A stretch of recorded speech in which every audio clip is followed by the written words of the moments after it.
Government of India నుంచి తీసుకొచ్చి ఒక ఇండిపెండెంట్ ఏజెన్సీని పెట్టి ఒక విజిలెన్స్ ఏజెన్సీనే ఇంటర్నల్గా పెట్టి ప్రతిరోజు కూడా క్వాలిటీ కంట్రోల్ చేసిన మరి ఈ ప్రాజెక్టు కాళేశ్వరం ప్రాజెక్టు.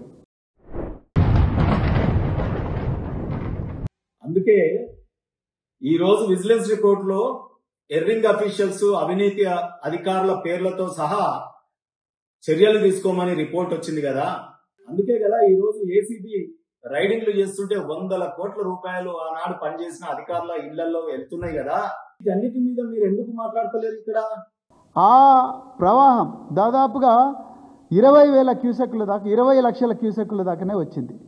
అప్పుడే సడన్గా బ్లాక్ నెంబర్ 7 అందులో కేవలం ఒక పిల్లరు 20వ నెంబర్ పిల్లర్ మాత్రమే కుంగిపోయింది.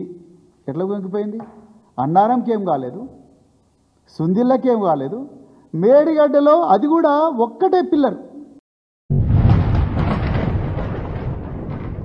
అన్నారం సుందిళ్ళకి ఏం కాలేదు, మేడిగడ్డలో ఒక పిల్లర్ మాత్రమే కూలిందా?